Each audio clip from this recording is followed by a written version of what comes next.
Samsat Keliling Malam dari jam 19.00 sampai jam 20.30.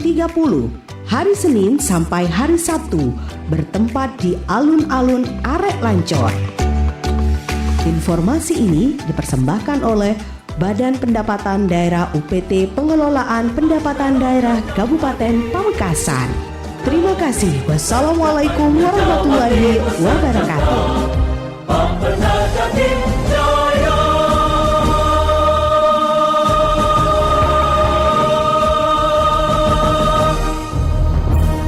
Assalamualaikum warahmatullahi wabarakatuh. Selamat pagi untuk seluruh kerabat Realita dimanapun Anda berada. Saya Yuda Clarissa kembali menyapa Anda kerabat dalam rangkaian program Smart Health edisi hari ini di 89.1 Realita FM, beragam hiburan dan informasi.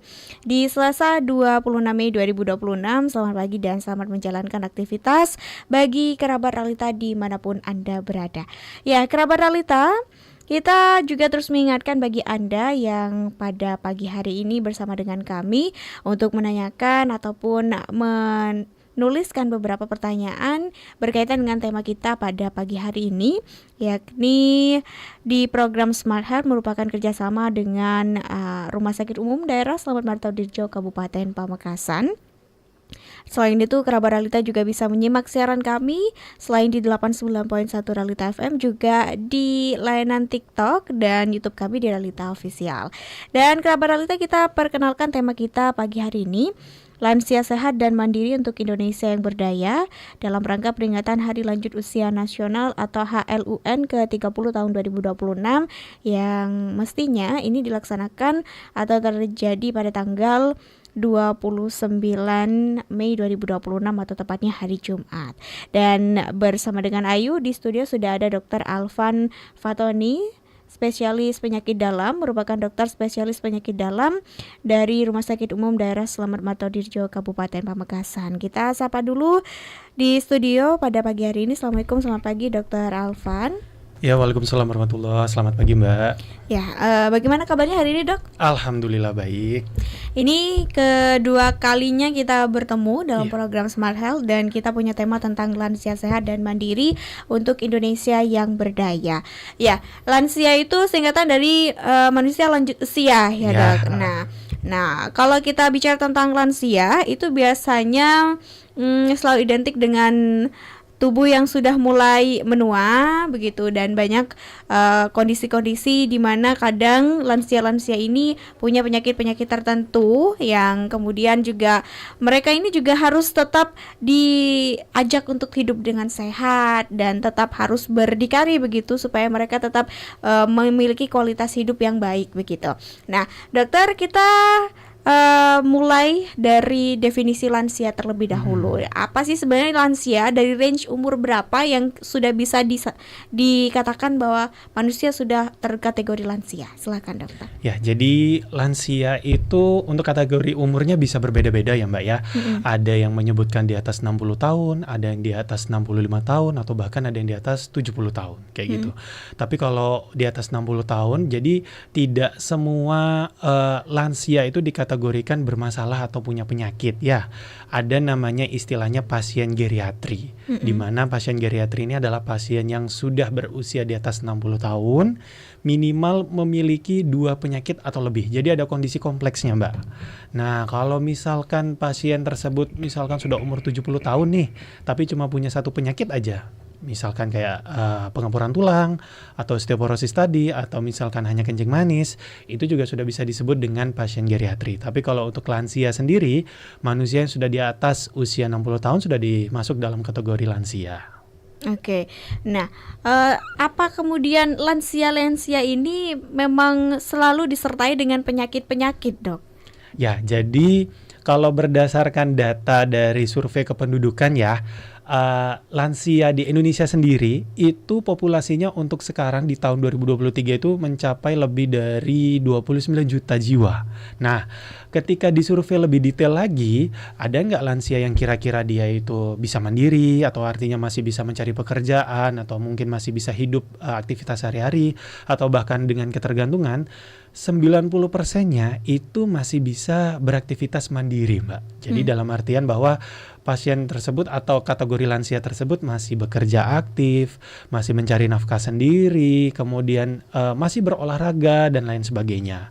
Tapi ada 1-2% yang sudah mulai dengan ketergantungan ringan. Artinya aktivitas sendiri masih bisa, tapi sudah mulai minum obat, mungkin kalau mau naik tangga harus pelan-pelan, atau jalan kadang pakai tongkat, dan sisanya itu dengan ketergantungan berat atau ya memang butuh caregiver atau pendamping. Jadi mau makan pun harus disuapi, kalau mau mandi harus diseka, seperti itu. Ya, kita bicara lansia, ada perbedaan yang cukup signifikan saya melihatnya, Dok, bahwa ketika kita lihat lansia-lansia di luar negeri, bahkan mereka masih aktif bergerak, mereka masih aktif jalan kaki, dan masih ada yang bekerja secara aktif begitu, sama seperti manusia-manusia yang memang masih di usia produktif. Nah, di Indonesia banyak sekali lansia-lansia, jangankan sampai di umur 70-80, di umur 60 mereka sudah ada yang berbaring dan segala macam. Nah, ini apa sih sebenarnya membedakan, Dok, kenapa kualitas lansia kita berbeda dengan kualitas lansia di luar negeri? Oke, jadi ini memang sering banget ditanyakan ya, kok bisa lansia di benua-benua lain lah kayak gitu, atau di negara-negara lain tuh kayaknya lebih produktif daripada di Indonesia sendiri. Lansia itu sebenarnya investasi masa muda kita, Mbak. Kayak gitu ya. Jadi apa yang sudah kita lakukan di masa muda, apa yang kita konsumsi sehari-hari di masa muda, itu nanti produknya atau hasilnya di masa tua kita nanti. Kayak gitu. Jadi kenapa lansia di negara lain itu masih produktif hingga di usia tuanya, bahkan kalau misalkan di Jepang ya, itu supir-supir busnya itu usia 60 tahun mereka masih aktif kayak gitu. Usia di atas 70 tahun juga masih ada yang jadi supir bus kayak gitu. Kenapa? Karena mereka menjaga seperti misalkan pola makannya, aktivitas sehari-hari. Jadi tidak fokus bekerja, mereka menyempatkan waktu untuk olahraga bersama keluarga, manajemen stresnya. Jadi tidak terlalu ngoyo untuk bekerja, juga ibadahnya dijaga seperti itu. Dan yang terakhir memang istirahat teratur. Jadi banyak faktor-faktor yang akhirnya munculnya atau efeknya baru ketahuan pada saat masa tuanya. Oke, dokter, sebenarnya bicara tentang kualitas hidup begitu. Nah, definisi dari lansia yang sehat dan mandiri sendiri menurut standar kesehatan itu sebenarnya seperti apa? Ya, jadi simpel aja, Mbak. Kalau lansia itu yang penting manusia yang di atas usia 60 tahun yang masih bisa beraktivitas sendiri, masih bisa melakukan kegiatan sehari-harinya secara mandiri penuh seperti itu. Oke, kualitas kehidupan yang sebenarnya harus idealnya dibangun begitu kan tadi disampaikan oleh dokter bahwa kehidupan lansia kita itu adalah hasil dari apa yang kita tanam selama kita muda. Nah, sebenarnya lifestyle seperti apa sih yang ideal sehingga ketika kita lansia atau masuk usia manula nanti kita tidak menjadi manusia yang sebegitu rentannya begitu, Dok? Ya, jadi kalau yang pertama bisa dari pola makan terlebih dahulu ya. Jadi pola makan itu kita sekarang sedang menggaungkan piring sehat. Jadi piring sehat itu artinya bagaimana apa yang kita konsumsi itu sehat untuk tubuh kita. Mulai dari perbanyak sayur, serat dan buah-buahan, kemudian juga makanan protein. Jadi jangan hanya makan yang istilahnya mengandung tepung aja atau karbohidrat aja nih, Mbak. Jadi harus ada telurnya atau ikan laut, daging ayam atau protein lainnya. Seperti itu. Terus kemudian juga menghindari semacam radikal bebas. Kayak misalkan asap rokok, rokoknya sendiri, kemudian juga polusi udara, dan menghindari yang namanya sedentary lifestyle. Jadi hidup yang bermalas-malasan. Kalau zaman sekarang nih ya, mau makan tinggal klik di HP, dateng kayak gitu. Terus kemudian nggak perlu ke tokonya sendiri. Jadi kita nggak ada usaha kayak gitu. Tinggal datang, semuanya sudah siap, tinggal makan. Jadi semuanya serba instan ya. Jadi kurang aktivitas fisik, kurang olahraga, kurang bergerak. Seperti itu. Oke, dokter, tadi juga ada beberapa kategori yang disebutkan jenis-jenis lansia itu. Nah, ada dengan lansia yang punya 2 atau 1 penyakit tertentu. Nah, biasanya apa saja sih, Dok, yang kebanyakan diderita oleh lansia-lansia? Iya, kalau yang paling banyak sih memang penyakit yang tidak menular ya. Kalau di Indonesia ini paling sering itu diabetes mellitus atau kencing Hmm. manis. Baik itu yang dengan komplikasi ataupun juga yang tanpa komplikasi. Selain itu kayak darah tinggi juga banyak. Kemudian ada penyakit pengapuran sendi atau osteoporosis, itu juga banyak. Jadi pasien-pasien dengan nyeri pinggang, nyeri bahu, nyeri lutut, itu pasien di usia di atas 60 tahun itu banyak banget, Mbak. Sama juga kayak kolesterol atau asam urat itu juga lumayan banyak. Nah, berarti sebegitu mudahnya orang-orang terkena penyakit-penyakit seperti itu, penyakit tidak menular tadi ya, Dok. Nah, berarti ini kebanyakan karena pola makan dan juga lifestyle. Ya, benar. Jadi karena kombinasi dari gabungan tersebut, terus kemudian mungkin kalau misalkan kayak darah tinggi, kencing manis atau kolesterol, memang orang tersebut punya gen atau bakat istilahnya dari orang tuanya, dari saudara-saudaranya punya memang keturunan. Akhirnya ketika bakat itu dipicu dengan makanan yang tidak sehat, dengan aktivitas yang kurang baik, akhirnya muncullah penyakit itu. Oke, Dok. Untuk orang-orang tua tuh biasanya yang sering dikeluhkan adalah susah jalan. Ini apa ya istilahnya? Memang karena faktor usia tulang ini semakin mudah untuk keropos dan segala macam, atau memang dibarengi dengan tadi pola hidup seperti yang disampaikan dokter? Ya, jadi kalau secara fisiologis atau normalnya ya Mbak ya, metabolisme tulang kalau pada usia lanjut atau usia di atas 60 tahun tuh memang cenderung akan turun kayak gitu. Tapi kayak keluhan pengapuran tulang atau nyeri-nyeri pada persendian, sebenarnya bukan kondisi yang normal-normal aja kayak gitu. Itu merupakan kondisi yang tidak normal. Jadi semua lansia itu bisa mencegah terjadinya kondisi-kondisi tersebut. Dengan cara apa? Yaitu tadi menjaga pola makan ketika di masa mudanya. Kemudian kalau misalkan memang punya resiko nih, apalagi kalau pada perempuan kan sering banget ya kalau sudah menopause, sering banget nyeri lututnya, nyeri tumitnya, segala macam. Itu harus dijaga dengan konsumsi vitamin D, konsumsi kalsiumnya. Jadi bagaimana kita bisa mencegah agar metabolisme tulang yang memang sudah turun itu tidak menyebabkan penyakit. Oh, berarti ketika perempuan-perempuan yang menopause di usia-usia yang mungkin 50-60 tahun sudah banyak yang menopause, itu memang juga dibarengi dengan kualitas dari metabolisme tubuh yang makin turun, Dok? Ya, jadi kalau perempuan memang hormon tuh sangat bergantung ya Mbak ya terhadap metabolisme tubuhnya. Apalagi kalau pada saat sudah menopause, hormon-hormonnya itu siklusnya atau metabolismenya dia akan turun secara drastis, akan banyak mempengaruhi metabolisme tulangnya sendiri. Jadi pada perempuan, resiko untuk terjadi osteoporosis atau pengapuran tulang itu lebih besar daripada laki-laki. Oke. Nah, ini pertanyaan, Dok. Sebenarnya apa sih yang perlu kita konsumsi? Nah, misal seperti vitamin atau apa yang kemudian dianjurkan dari dunia kesehatan supaya kita itu ketika menyentuh lanjut usia tetap bisa fit begitu, Dok? Ini maksudnya buat dari masa muda ya, dari Iya, sekarang ya, untuk menjaga di yang tuanya. bisa dikonsumsi jangka panjang misalnya. Oh gitu. Ya, kalau saya sendiri sih punya singkatan Mbak. Kita itu menghindari yang namanya GGU kayak gitu. G yang pertama itu adalah gula. Ya, bukan berarti nggak boleh sih. Sebenarnya gula itu kan memang ada batasan konsumsi hariannya sesuai dengan berat badannya, juga sesuai dengan aktivitasnya. Ya. Kemudian yang kedua itu adalah garam. Kurangi garam, karena garam ini resikonya nanti ujung-ujungnya pasti ke darah tinggi kayak gitu. Kalau udah darah tinggi nanti komplikasinya bisa ke jantung, ke ginjal dan lain sebagainya. Yang terakhir U itu artinya adalah ultra processed food ya. Jadi kalau bisa dilihat zaman sekarang tuh banyak sekali makanan tuh kayak nasi goreng aja pasti kondimennya ada sosis kayak gitu, ada nugget, kemudian mie, kan banyak sekali ya sekarang udah banyak banget yang jualan seperti itu.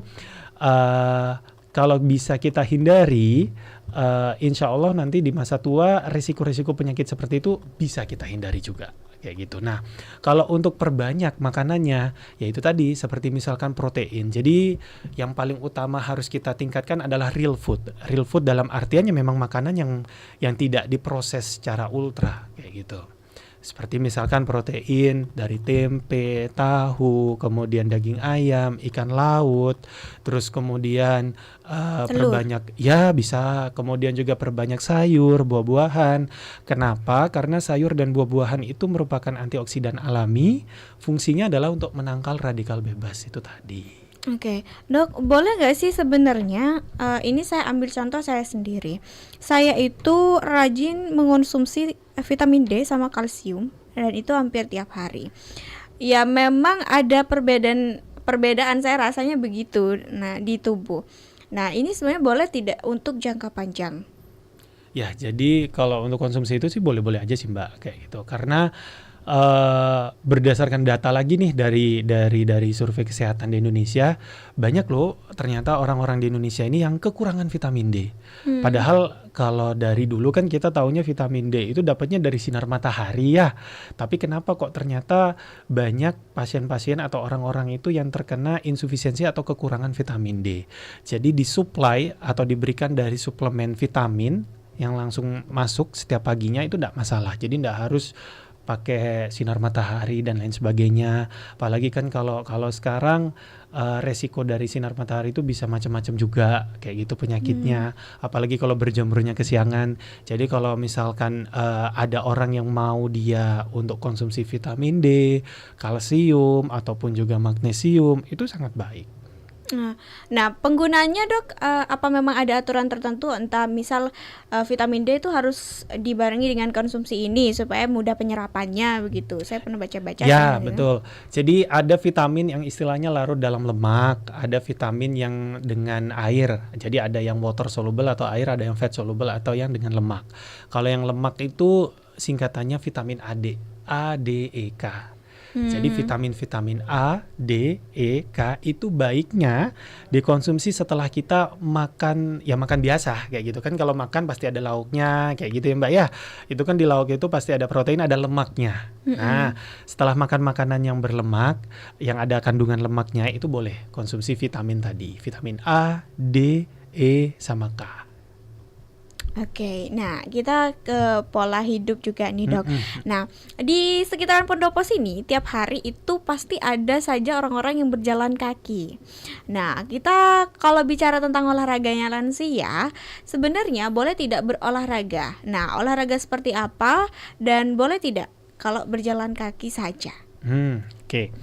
Kalau pada lansia sendiri ya, untuk latihan atau exercise yang kita anjurkan sih exercise yang sifatnya aerobik yang intensitasnya ringan atau sedang.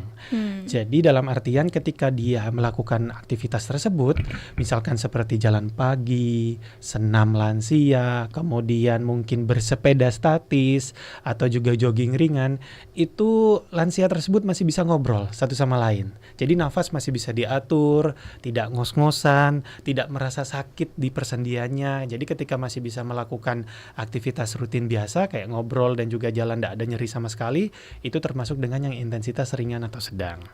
Nah, tapi itu kan yang sifatnya aerobik ya Mbak ya. Kalau aerobik itu kan dia yang istilahnya mengatur untuk otot jantung, untuk kebaikan otot jantung.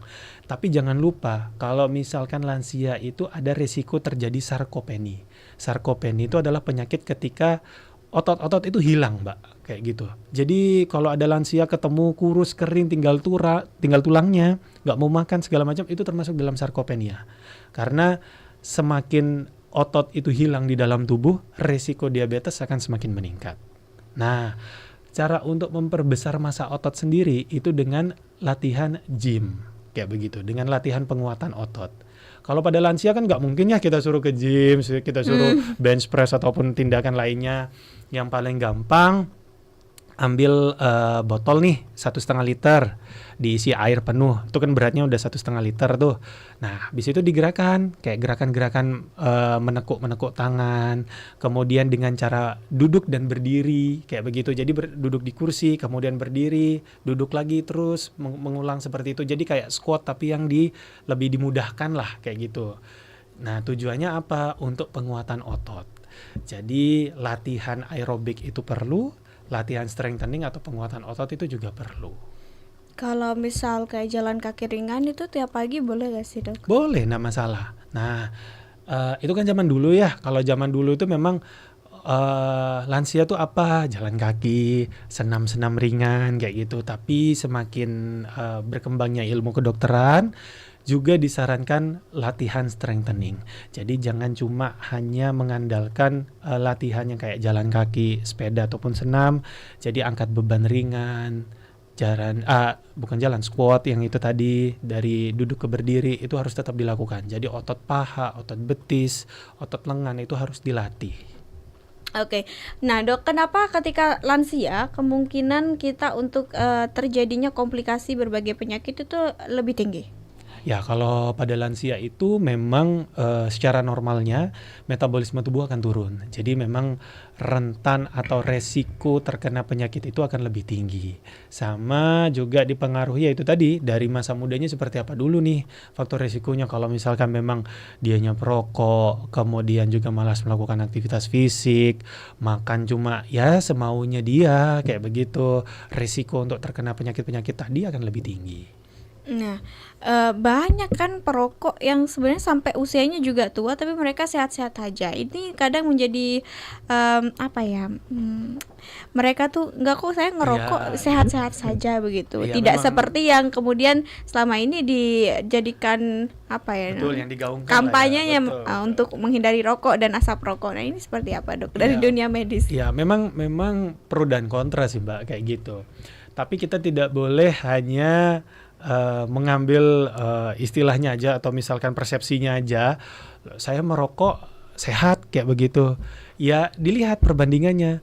Beliau 1 banding berapa seperti itu. Kalau misalkan gini, ada orang yang memang sehat usia 70 tahun, perokok berat kayak begitu. Ya beliau hanya 1 dari 100. Tapi kalau Mbak misalkan sekarang menyuruh saya gitu ya, coba sebutkan pasien yang saya temui di rumah sakit aja kayak gitu, yang memang faktor risikonya dia perokok aktif, sampai 50 pasien saya bisa sebut Mbak sekarang siapa aja kayak gitu. Jadi jangan mengambil persepsi bahwa hanya ada 1 orang yang dia sehat ketika dia itu merokok sampai di usia 70 tahun, berarti semua akan seperti itu. Enggak, karena semua penyakit itu munculnya bukan hanya karena dari satu faktor. Jadi multifaktor, ada faktor-faktor lain yang mendukung. Siapa tahu dia itu memang perokok, tapi dia bertani, kerja keras, badannya masih fit, masih otot-ototnya masih nampak, makan pun masih sehat. Jadi dia makan ikan setiap hari, makan sayur setiap hari. Kan kalau petani makannya bagus banget ya, kayak gitu ya. Beda dengan yang di perkotaan. Usia 50 tahun, nggak nyampe lansia ya, usia 50 tahun atau bahkan 40 tahun, dia sudah ada kolesterol, dia sudah ada diabetes. Kenapa? Ternyata ketika dicari, rokoknya memang nggak berat sih, kayak gitu. Rokoknya mungkin hanya 2-3 batang sehabis makan misalkan. Tapi apa yang dimakan? Misalkan mie dicampur sosis, dicampur nugget, malamnya mungkin sate, minumnya es teh manis, atau mungkin minuman-minuman pengawet lainnya, seperti itu. Dokter, nah misal kita itu ketika kecil tidak pernah menyentuh vaksinasi atau imunisasi, apa itu juga berpengaruh ketika kita lansia nanti lebih mudah terjangkit penyakit-penyakit tertentu? Ya, kalau vaksin atau imunisasi, kalau yang memang sudah ada program-programnya sekarang sih, bukan untuk penyakit-penyakit yang pada saat lansia ya Mbak ya.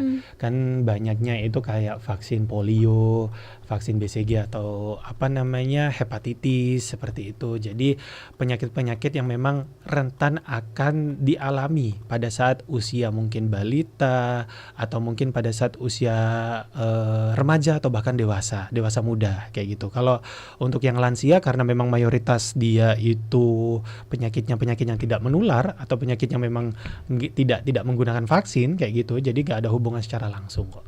Nah, baik. Untuk perawatan dari lansia sendiri, nah ini seperti apa dok yang kemudian disarankan begitu? Oke, kalau untuk perawatan dari lansia ini sebenarnya butuh banyak peran ya. Peran dari keluarganya sendiri, kemudian dari masyarakat sekitar, kemudian dari tenaga medis, bahkan sampai ke pemerintah pun juga akan memiliki peran besar kayak gitu untuk menjaga lansia ini. Misalkan yang pertama dari caregiver pertama itu adalah pendamping atau keluarganya sendiri. yang perlu kita perhatikan itu sebenarnya bukan cuma fisiknya Mbak, tapi jiwanya, psikisnya kayak gitu. Karena kalau pada lansia itu kan banyak sekali misalkan anaknya pulang malam aja dipikir kayak gitu, atau anaknya yang bermasalah tapi keluarga orang tuanya yang stres kayak gitu. Jadi tempat sharing yang pertama, tempat berbagi.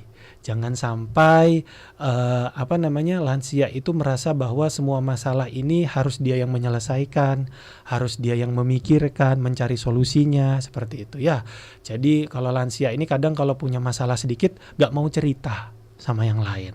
Jadi tempat sharing, jadi bagaimana keluarganya itu senantiasa ngajak ngobrol, ngasih kabar baik, tanya terus, ada nggak kakek, nenek, opa, oma, atau mbah yang lagi sakit atau gak enak sekarang, mungkin tangannya lagi sakit, kakinya lagi sakit.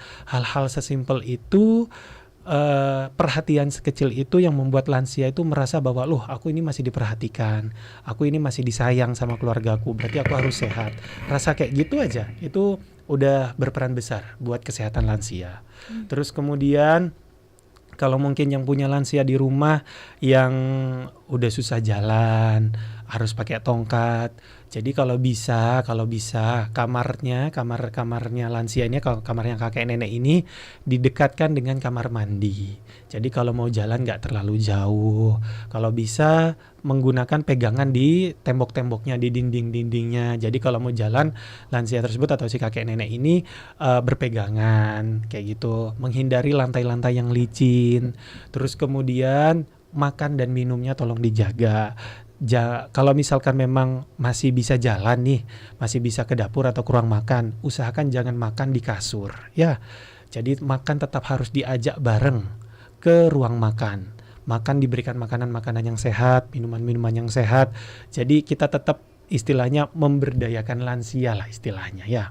Itu untuk dari keluarganya. Kalau dari masyarakatnya, ya gimana caranya kita tetap bikin acara-acara lansia, kayak misalkan senam-senam lansia kecil-kecilan.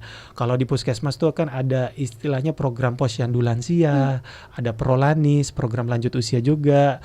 Itu ada acaranya, jadi cek gula darah setiap 6 bulan, ada seminar kesehatannya. Jadi lansia itu ada acaranya terus Mbak, nggak sampai yang bosen, boring kayak gitu. Bahkan di Pamekasan ini ada komunitas senam lansia. Itu komunitasnya aktif banget, jumlahnya ratusan. Saya minggu lalu habis ketemu sama beliau-beliaunya, sehat-sehat, bahkan bisa naik motor sendiri kayak gitu ya.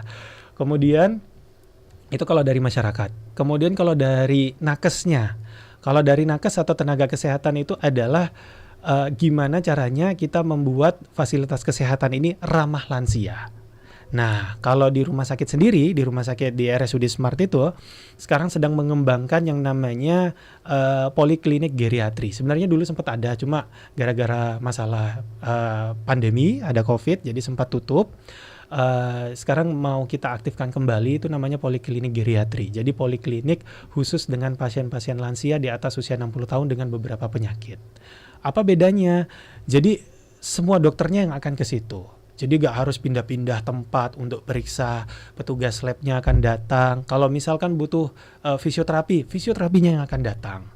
Dan bahkan kalau dari poliklinik geriatri itu nanti akan kita kembangkan jadi fasilitas home care. Jadi pasien gak usah berangkat ke rumah sakit, gak usah ribet-ribet nyewa mobil dan lain sebagainya. Kita yang akan datang ke rumah, kita akan yang periksa, kita akan yang akan mengantar obatnya. Nah, yang terakhir dari pemerintah. Kayak gitu. Jadi kalau dari pemerintah ini adalah bagaimana bisa mensupport kegiatan-kegiatan tadi. Kegiatan di nakesnya untuk buat poliklinik geriatrinya atau poliklinik geriatri terpadu istilahnya. Kemudian di masyarakatnya ketika ada komunitas-komunitas lansia disupport dengan acara-acara, mungkin dengan support dana atau lain sebagainya. Itu tadi. Oke, baik. Dokter, benar nggak sebenarnya pola hidup manusia itu kayak berulang gitu. Ketika kita sudah lansia, kita ada orang-orang tua yang memang bersikap seperti anak-anak kembali, lebih mudah merajuk, emosionalnya juga lebih sensitif. Nah, ini seperti apa, Dok? Apa secara medis ini memang ada penjelasannya gitu? Ya, memang Gak cuma masalah itu sih Mbak, gak cuma masalah dari perilakunya, bahkan dari pola tidurnya pun juga akan sama kayak balik lagi ke masa kecilnya kayak gitu. Itu memang ada beberapa penyakit neurodegeneratif namanya, atau penyakit penuaan di bagian syaraf yang memang akan mengganggu perilakunya. Tidak hanya stroke, tapi penyakit seperti misalkan demensia, atau mungkin juga apa yang kita kenal dengan penyakit pikun lah istilahnya ya. Jadi bertanya secara berulang-ulang, kemudian dikit-dikit ngambek, psikisnya gampang-gampang baper lah istilahnya. Itu memang sering terjadi pada lansia. Dan itu memang proses alamiah manusia, Dok? Sebenarnya tidak proses alamiah, bisa kita cegah. Tapi kalau misalkan memang kita punya sama penyakit kayak darah tinggi, penyakit diabetes yang akan mengganggu ke syaraf, atau memang sudah punya penyakit di bagian syarafnya, itu memang akan mengganggu perilaku, akan mengganggu aktivitas dan juga memori. Oke. Orang lansia kan juga disebutkan dokter tadi demensia. Nah, ini seperti apa sih, Dok? Bisa digambarkan mungkin ke masyarakat? Kalau demensia itu gampangnya memang pikun, Mbak, atau pelupa ya. Kalau pertanyaan misalkan beliaunya sudah makan, tapi 15 menit lagi pengen makan lagi, katanya belum makan, kayak gitu. Terus sholat, misalkan sholat duhur, tiba-tiba jam 1 sholat lagi, jam 2 sholat lagi, atau pada saat sholat lupa rokaatnya rokaat berapa. Nah, itu salah satu memang gejala dari demensia. Dan demensia itu banyak faktornya. Memang yang pertama bisa dari penyakit sarafnya sendiri. Yang kedua bisa karena punya faktor risiko, kayak misalkan kencing manis, darah tinggi, itu akan ngaruh ke pembuluh darah di otak, menyebabkan terjadinya demensia itu tadi. Nah, yang susah itu keluarganya, Mbak. Kadang kan ya gimana ya, kita habis kerja, aktivitas berat, pulang ke rumah, tiba-tiba tuh ditanyakan ke hal-hal yang berulang. Kayak gitu, kayak misalkan aku belum makan, aku sudah makan, aku belum makan, terus kayak gitu, aku belum minum obat dan lain sebagainya. Tapi ya kita gini aja deh, kita bercermin aja. Dulu ketika kita kecil, kita tanya berulang-ulang ke orang tua kita, sabar. Sekarang waktunya kita yang sabar ke orang tua kita. Udah gitu aja kok. Ya, sebenarnya itu bisa dicegah gak sih, Dok, ketika misal masih muda, misal dengan kebiasaan membaca atau seperti apa, Dok? Bisa, karena gini Mbak, justru pada data kesehatannya, resiko orang yang terkena demensia itu yang memang dia itu merupakan pekerja keras lah istilahnya di masa mudanya. Mungkin dia seorang pegawai kantoran, aktivitasnya itu di komputer sehari-hari, ngerjakan hitung-hitungan dan lain sebagainya. Ketika dia pensiun, dia gak melakukan apa-apa, dia langsung bingung kayak gitu, langsung istilahnya tiba-tiba pengangguran kayak gitu.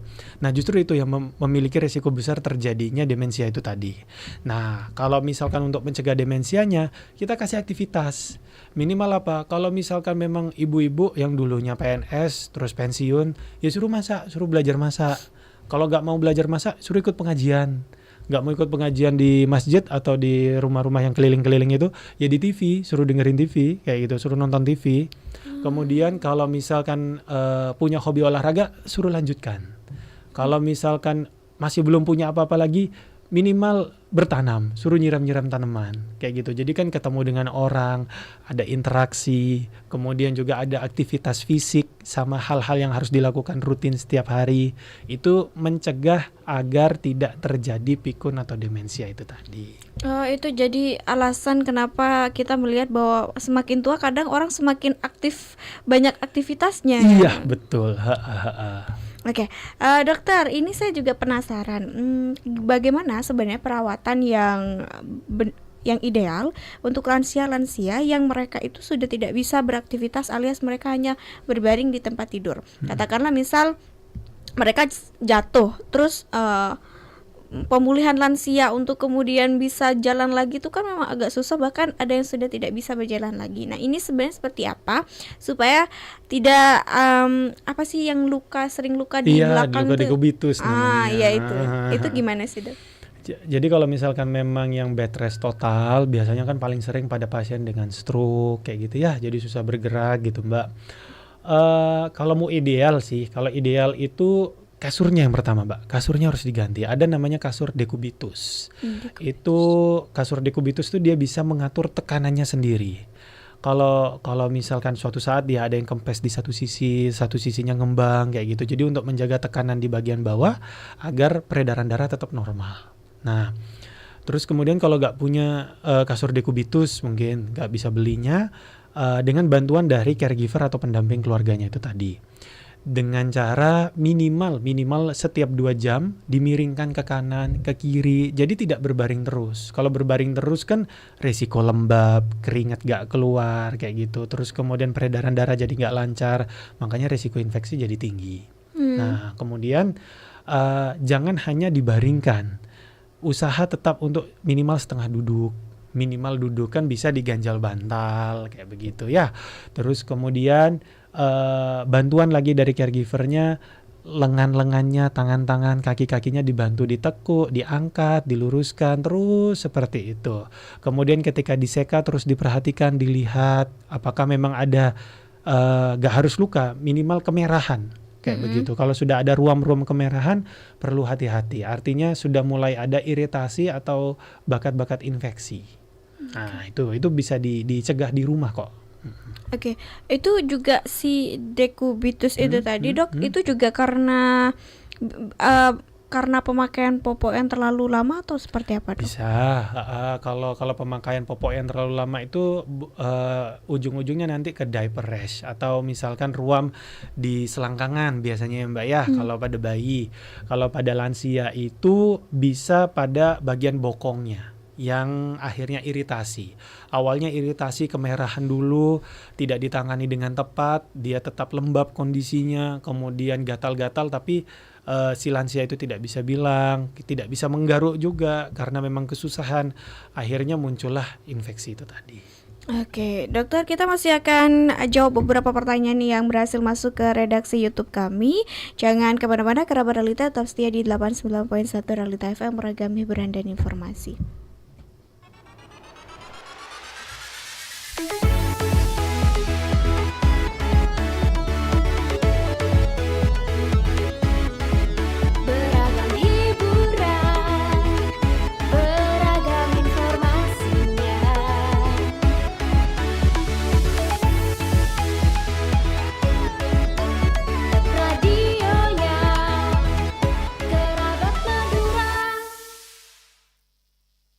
Be smart, be healthy. Halo kerabat Realita FM, pengen konsultasi tentang kesehatan atau konsultasi tentang gizi? Atau pengen tahu tentang program seputar RSUD Smart Pamekasan? Kami membawa pasien dengan keluhan lemah tangan dan kaki kiri. Di sini nih, Be Smart, Be Healthy. Program siar bincang santai bareng pakar hebat Rumah Sakit Smart Pamekasan. Tiap hari Jumat jam 9 pagi sampai dengan selesai. Be Smart, Be Healthy. Bersama kita bisa. Acara ini dipersembahkan oleh Rumah Sakit Umum Daerah Slamet Martodirjo, Pamekasan.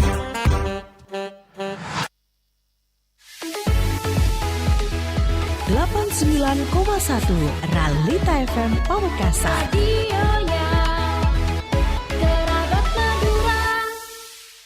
Be Smart, Be Healthy. Halo kerabat Realita FM, pengen konsultasi tentang kesehatan atau konsultasi tentang gizi? Atau pengen tahu tentang program seputar RSUD Smart Pamekasan? Kami membawa pasien dengan keluhan lemah tangan dan kaki kiri. Di sini nih, Be Smart, Be Healthy. Program siar bincang santai bareng pakar hebat Rumah Sakit Smart Pamekasan. Tiap hari Jumat jam 9 pagi sampai dengan selesai. Be Smart, Be Healthy. Bersama kita bisa. Acara ini dipersembahkan oleh Rumah Sakit Umum Daerah Slamet Martodirjo, Pamekasan.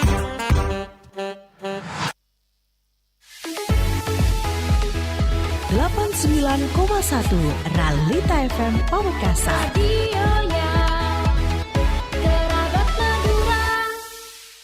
Be Smart, Be Healthy.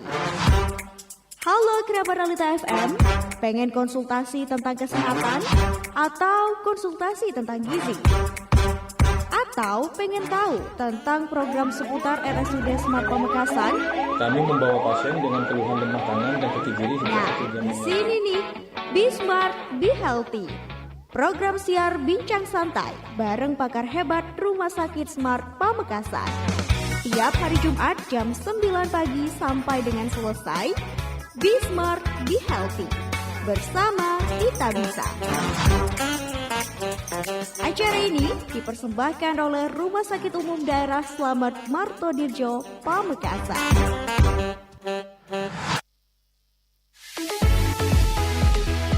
89,1 Realita FM Pamekasan.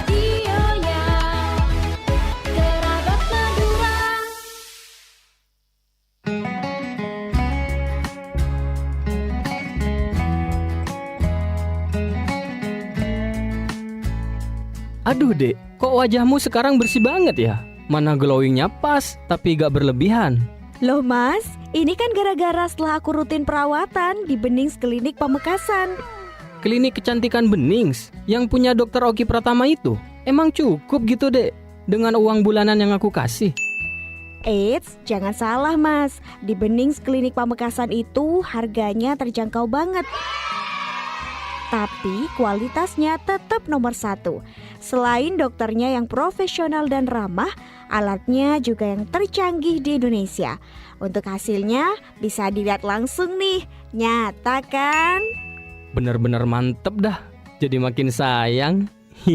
Iya dong, biar kamu gak ngelirik cewek lain.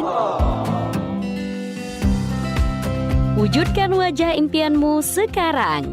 Benings Klinik Pamekasan hadir untuk memberikan solusi dan mengatasi segala macam permasalahan kulit wajahmu. Mau itu jerawat, flek hitam, bopeng, atau untuk mencerahkan kulit jadi glowing maksimal. Kunjungi kami di Jalan Trunojoyo nomor 325, 327 Laden Pocok, Kecamatan Pamekasan, Kabupaten Pamekasan. Benings Klinik Pamekasan, winner in everything.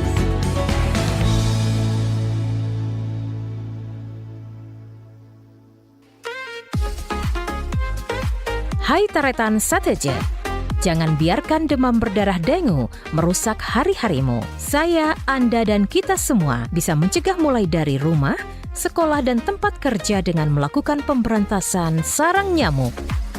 Menguras tempat-tempat penampungan air minimal seminggu sekali. Menutup rapat tempat penampungan air. Memanfaatkan atau mendaur ulang barang bekas. Menjaga kebersihan lingkungan, serta menghindari gigitan nyamuk dengan memakai lotion anti nyamuk. Stay safe, stay healthy. Bersama Dinas Kesehatan Kabupaten Pamekasan. 89,1 Realita FM Pamekasan.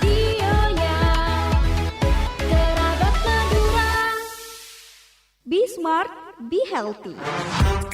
Halo kerabat Realita FM, pengen konsultasi tentang kesehatan? Atau konsultasi tentang gizi?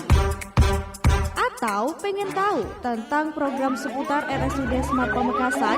Kami membawa pasien dengan keluhan lemah tangan dan kaki kiri sejak Nah, 1 jam di yang sini nih, Be Smart, Be Healthy. Program siar bincang santai bareng pakar hebat Rumah Sakit Smart Pamekasan. Tiap hari Jumat jam 9 pagi sampai dengan selesai. Be Smart, Be Healthy. Bersama kita bisa. Acara ini dipersembahkan oleh Rumah Sakit Umum Daerah Slamet Martodirjo, Pamekasan. Bosen dengan lagu yang itu-itu aja? Saatnya perbarui playlist kamu. 20 lagu paling panas, paling viral, dan paling banyak di-request minggu ini.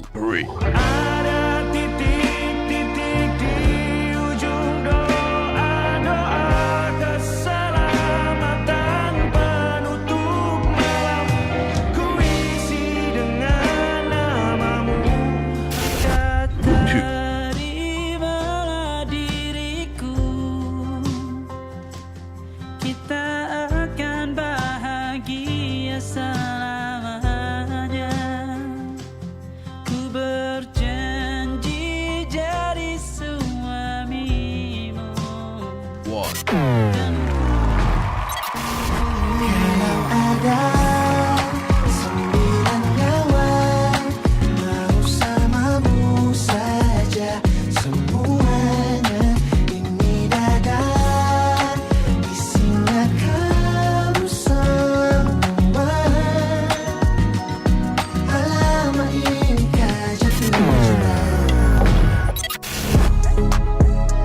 Siapa ya yang bakal jadi jawara di posisi puncak?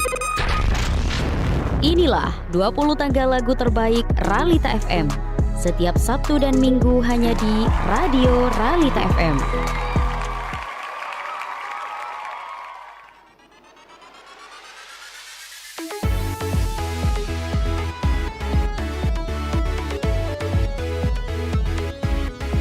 Beragam hiburan, beragam informasinya.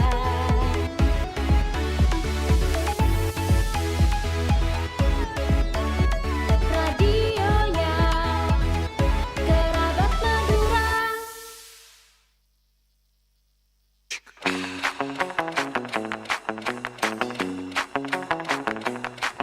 Assalamualaikum warahmatullahi wabarakatuh. Halo warga Pamekasan, kami informasikan bahwa kantor bersama Samsat Pamekasan akan melakukan layanan Samsat keliling di berbagai titik lokasi. Samsat keliling pagi dari jam 8 pagi sampai jam 12 siang bertempat di Polsek Palengaan, Polsek Pakentenan. Hari Selasa bertempat di Polsek Pakong, Polsek Telanakan. Hari Rabu bertempat di Polsek Pakentenan dan Polsek Propo. Hari Kamis bertempat Pasar Larangan, Pasar 17 Agustus Buki. Hari Jumat bertempat Polsek Pakong, Polsek Palengaan. Hari Sabtu Kecamatan Galis, Alun-alun Arek Lancor. Samsat keliling malam dari jam 19.00 sampai jam 20.30. Hari Senin sampai hari Sabtu bertempat di Alun-alun Arek Lancor. Informasi ini dipersembahkan oleh Badan Pendapatan Daerah UPT Pengelolaan Pendapatan Daerah Kabupaten Pamekasan. Terima kasih. Wassalamualaikum warahmatullahi wabarakatuh.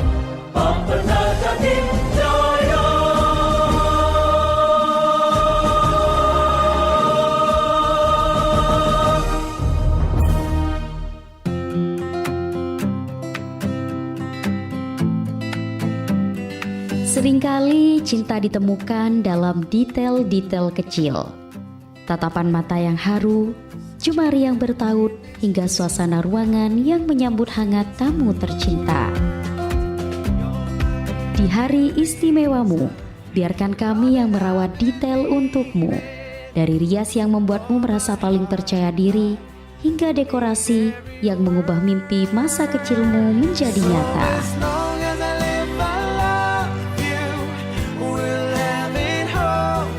Ima Wedding hadir untuk memastikan bahwa setiap sudut pandang mata di hari bahagiamu adalah sebuah keindahan yang sulit dilupakan. Ima Wedding menyediakan jasa make up wedding and decoration, make up wisuda, make up pre-wedding, dan acara spesial lainnya. Mari rencanakan hari bahagiamu bersama kami. Ima Wedding, Jalan Raya Sumeneb, Trasa Larangan, Pamekasan. More info and deal booking bisa hubungi 085 331 350 746. Look Beauty and Grace with Ima Wedding.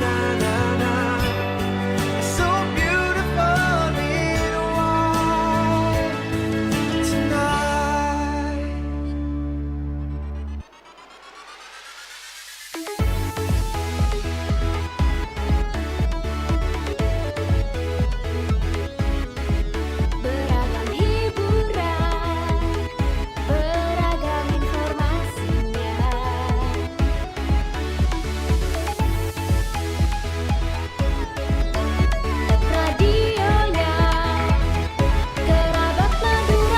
Ya, masih dipancarluaskan dari Jalan Pamung Praja 03 Pamekasan, Madura, Jawa Timur. Terima kasih kerabat Realita masih setia di 89.1 Realita FM, meragam hiburan dan informasi. Anda masih menyimak program Smart Health edisi hari ini yang masih bersama dengan Lydia Clarissa dan Dr. Alvan Fatonis, dokter spesialis penyakit dalam dari Rumah Sakit Umum Daerah Slamet Martodiryo, Kabupaten Pamekasan. Ya, kerabat Realita, kita akan ke beberapa pertanyaan yang berhasil masuk ke akun YouTube kita pada edisi hari ini. Dokter, kita bacakan beberapa pertanyaan dari masyarakat, bisa dijawab langsung mengenai pertanyaan pertama. Dok, saat lansia bolehkah kita nge-gym dengan tingkatan yang ringan? Jadi kalau olahraga itu memang dianjurkan, Mbak, tapi sesuai dengan kondisi fisiknya masing-masing. Ya, tadi udah sempat saya jelaskan kondisi nge-gym apa aja yang boleh dilakukan, kayak misalkan angkat beban dengan air botol mineral 1,5 liter di tangan kanan dan tangan kiri, kemudian squat kayak misalkan dari posisi duduk ke berdiri selama mungkin 10 kali dibagi dalam 2 set atau 3 set kayak gitu. Terus kemudian kalau misalkan memang kondisi fisiknya masih baik, masih oke, gak ada radang sendi, gak ada riwayat sakit jantung, gak ada riwayat mungkin kencing manis dan lain sebagainya, dengan olahraga yang intensitasnya sedang menuju berat, kayak misalkan di dalam gym masih boleh, tapi dengan beban yang disesuaikan, gak usah terlalu ngoyo. Oke. Selanjutnya dokter, ada pertanyaan, untuk tetap menjaga kesehatan lansia apa yang perlu kita lakukan setiap harinya? Yang pertama pasti aktivitas sehari-hari. Jadi kalau bisa makan, minum, mandi, ganti baju, ibadah semuanya dilakukan sendiri. Nggak ada yang nemenin. Jadi itu artinya kita bisa menjaga aktivitas fisik kita baik. Kemudian pola makan, hindari tadi yang namanya GGU, garam, gula, dan ultra processed food. Kemudian lebih banyak konsumsi serat, buah, protein, atau real food. Nah, kemudian jangan lupa pola ibadahnya tetap dijaga. Karena jangan hanya fisiknya yang dijaga, tapi spiritualnya atau psikisnya tetap dijaga dengan cara ibadah itu tadi, sama melakukan hobi yang memang disukai. Kalau sukanya olahraga kayak jalan kaki boleh, berkumpul kayak pengajian boleh, bercocok tanam juga boleh. Baik, selanjutnya ada pertanyaan. Jika sudah jaga makan dan obat diminum tiap hari tapi masih darah tinggi, apa penyebabnya, Dok? Ya, kalau penyebabnya sih macam-macam. Apalagi kalau kayak darah tinggi ya, gak cuma makanan dan minuman, tapi dari pikiran sama aktivitas. Kalau yang dipikir masih banyak nih, mau mikir anaknya, menantunya, cucunya, terus kemudian habis itu juga pasien itu tidak mau berolahraga, hanya pasrah terhadap makanan sama obat-obatan, tensi juga masih agak sulit buat turun. Terus kemudian yang kedua, kalau bisa memang kontrol rutin dulu ke dokternya. Ditanyakan apakah tensi segitu sudah pas atau belum. Kalau misalkan memang belum masuk dalam kategori yang disesuaikan atau kategori yang sesuai dengan terapinya, nanti dokter akan mungkin menambahkan dosis obatnya atau mengkombinasi tidak hanya satu macam obat tapi dengan 2 macam obat, atau mungkin dokter nanti akan mencari faktor risiko lain kayak ternyata darah tingginya disertai sama kolesterol atau darah tingginya disertai sama kencing manis. Nah, jadi banyak hal yang masih harus kita koreksi. Oke, selanjutnya untuk lansia sehat ini bisa dilihat dari apanya, Dok? Kalau lansia sehat itu yang utama adalah aktivitasnya mandiri. Nah, kalau yang tadi Mbak bilang berdikari ya, jadi melakukan apapun itu semuanya mandiri. Mau dia masak, mau dia ke masjid, mau dia mandi, ganti baju, itu semuanya mandiri. Itu sudah lansia yang sehat. Oke, untuk pola makan yang baik di jamnya, apa jenis makanannya, Dok? Ini menarik. Ini kalau bisa sih dua-duanya, Mbak, kayak gitu. Kalau kan nggak mungkin ya kalau misalkan kita makan terlalu malam, jam 10 malam, jam 11 malam atau mau tidur. Nah, jadi usahakan makannya di jam yang teratur. Kalau misalkan memang rutinnya di jam 7 pagi untuk sarapan, ya nggak apa-apa, dilanjutkan aja. Terus makan siangnya setelah duhur, ya nggak masalah, seperti itu. Terus kemudian yang kedua memang jenis makanannya. Tidak hanya asal makan atau yang penting kenyang, tapi apa yang bermanfaat buat tubuh. Oke, terakhir dokter, Dari masyarakat bertanya, saya punya mbah sudah sepuh, tapi beliau segar banget karena tiap pagi beliau selalu bergerak. Tapi kami yang khawatir takut ada apa-apa. Perlukah kita membiarkan kebiasaannya apa gimana, Dok? Nah, ini harus dilihat ya, maksudnya aktif bergerak itu seperti apa. Kalau misalkan aktif bergeraknya hanya melakukan aktivitas sendiri, masih mungkin misalkan jalan kaki atau mungkin mandi sendiri atau masak sendiri. Kalau semuanya masih bisa dilakukan sendiri, enggak masalah. Tapi tugas atau peran dari keluarga yang mendampingi itu adalah membuat lingkungan itu ramah lansia. Jadi mungkin diperhatikan lagi lantainya licin nggak kayak gitu. Terus kemudian kalau misalkan lagi masak, kondisi dapurnya oke nggak, takutnya ada ketumpahan minyak, lantainya jadi licin malah jatuh. Terus kemudian kira-kira letak gasnya, posisi-posisi alat-alat dapurnya, bahan-bahan masakannya itu semua bisa nggak dijangkau oleh lansia. Jadi tugas dari keluarga adalah untuk menjaga, membuat lingkungan itu bisa untuk lansia, ramah untuk lansia. Jadi tugasnya itu aja kok. Oke, ini juga menjadi pertanyaan terakhir, Dokter, edisi kita hari ini. Terima kasih untuk Dr. Alvan Fatoni, spesialis penyakit dalam dari Rumah Sakit Umum Daerah Slamet Martaudirjo Kabupaten Pamekasan, sudah berbagi ilmunya pagi hari ini. Dan untuk kerabat realita yang sudah setia bersama dengan Ayuda Clarissa, terima kasih.